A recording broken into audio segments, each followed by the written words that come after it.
What's going on, everybody? This is Afro Think Tank. So, what else needs to be said about Donald Trump? What else needs to be said? Because right now, I'm seeing all the black conservatives pretend like this is not happening. They're not covering this story at all. They're still calling anybody who's not a black Republican Democrat shield or this and that. They're still trying to make it cool to be a Republican, black Republican. Like somehow that's like, it doesn't make sense. They're not paying attention to reality, right? I see a bunch of hang-alongs who are still proud black people call themselves Republican. I don't see how any person would want to be associated with an institution that's currently on all levels protecting rapists, PDF files, all right? So while the real world is happening, while we're possibly going into World War III, because of the choices that they made at the ballot box, right, that they're not upset that they made. Because if you notice, you don't hear too many black Republicans saying they regret their vote for Trump. You only hear the white ones saying it. You don't hear too much of the black ones. They're holding on to that grift because they figure they can squeeze some more water out that rock, which if they were intelligent, they would know that they're about to go over a cliff, and there's no way they're going to be able to turn around at some point, right? But in fact, right, it's right here in front of you. I mean, we, not I, right? But black Republicans, men, and is usually the manosphere to right-wing Christian conservative pipeline, because that's what it is. First they hate on black women, then they just hate on, so this is how it really went, y'all. So the thing is, the manosphere hates black women. Black women participates in politics. Black women who participate in politics are usually very vocal. Black women who participate in politics who are very vocal tend to be Democrats, liberals, and progressives. Black men who hate black women who are empowered, Democrat, liberal, or progressive. You see how easy it is? Notice every single old manosphere dude is a right-wing Christian conservative gossiper, right? Talking about Republican values. What values? PDO file values? What values do Republicans have? Huh? These traditional conservative values they keep saying that exist. Grinder, LGBTQ in the closet values, because that's what it's all about. Stealing money, corruption values, harassment values, child activity values, because that's the only thing we've seen, right? All white men who are not competent enough to run any institution values, while you have the black ones still looking for the crumbs of the butter biscuits that was dropped last week. They're stale, right? Is that it? But ridiculous. But anyway, check this out. I mean, you can't unknow it. You can't unknow all this research these gossip girl ass black dudes do online about celebrities and other YouTubers and all the details, all the journalism they do. They can't do 5 minutes of journalism to see the decisions that they made trying to follow a fad has all but destroyed the America they trying to be a part of, because they foundational black Americans, right? So this country they so-called say they love, they're actively participating in the destruction of that. But but they patriotic Americans though. But they smart and intelligent individuals though. Ridiculous. Anyway, y'all tell me what y'all think about this in the comment section. It's Afro Think Tank. Learn something, teach something. I'm out. So why are Republicans so interested in Bill and Hillary Clinton? It's because they're trying to distract from the fact that Donald Trump is in the Epstein files thousands and thousands of times.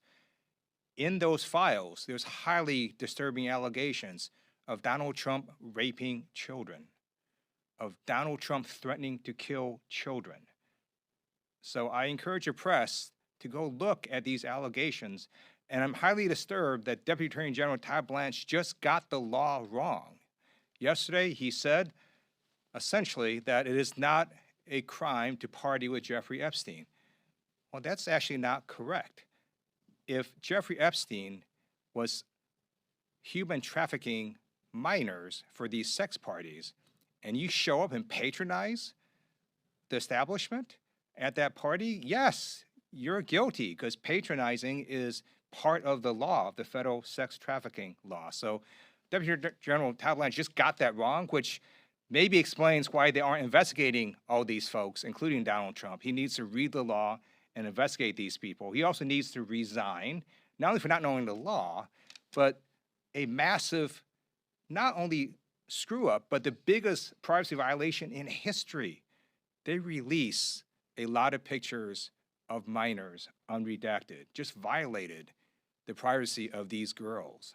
It is uncalled for what they did. The one thing that they could not do under this law was to invade the privacy of these women now who were girls at the time who were victims of sex trafficking.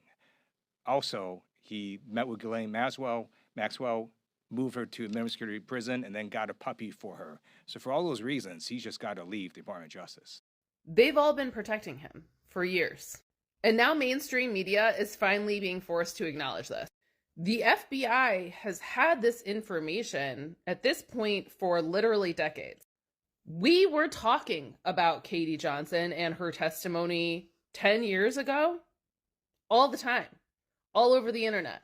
And the reality of the world that we live in, whether we like it or not, is that it puts the most effort and time and energy into protecting men like Donald Trump, because that is what protects the bank accounts of all of the people that he works for and with. And this is not just about Donald Trump, as we can clearly see. There is an entire network of these men all over the planet, and they get each other's backs over and over again, even when the FBI has multiple investigations into the same person.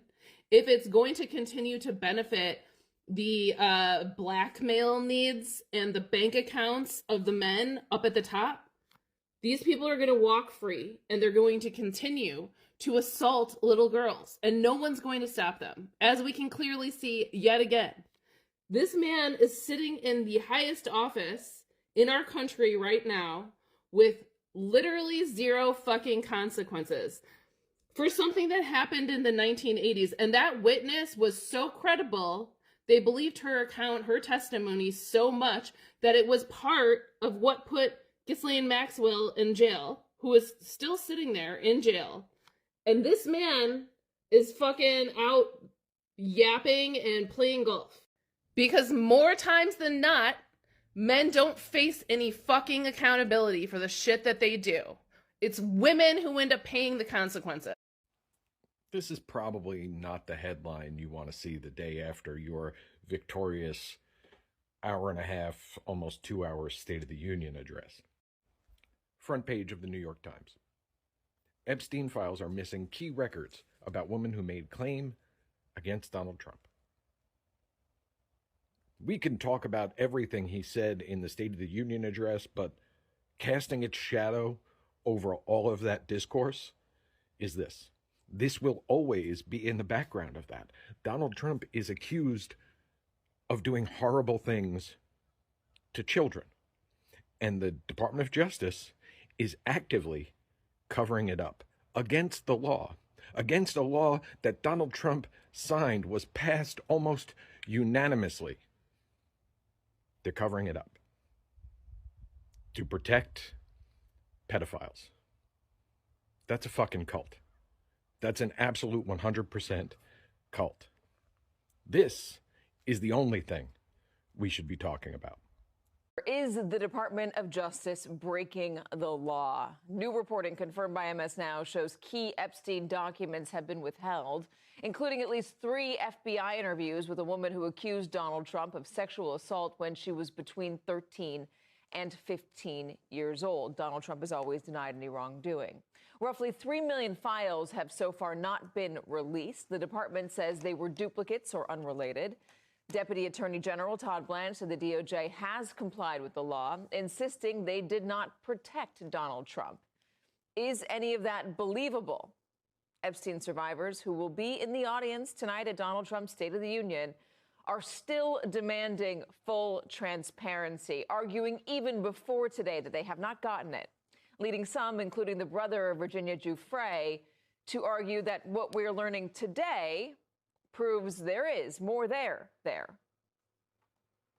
I don't even know if I can put it in words, to be honest with you. I think a lot of times, like, it takes your breath away for a minute. He's covering up. He's covering up something that we all know is, is essentially, it's what he's doing is against the law. I think they might be ready to move on, but the rest of the world is not ready to move on. So if anybody wants to move on, he can move on himself. But we're not moving on from any of this. Preach again. Boycott diamonds and gold. Free Sudan. Boycott diamonds and gold. We most definitely cannot forget about the people of Sudan. Thanks for watching Afro Think Tank. Don't forget to like, share, and subscribe. And follow me on Substack and Patreon for more content. Remember, it's Pan-Africanism or nothing.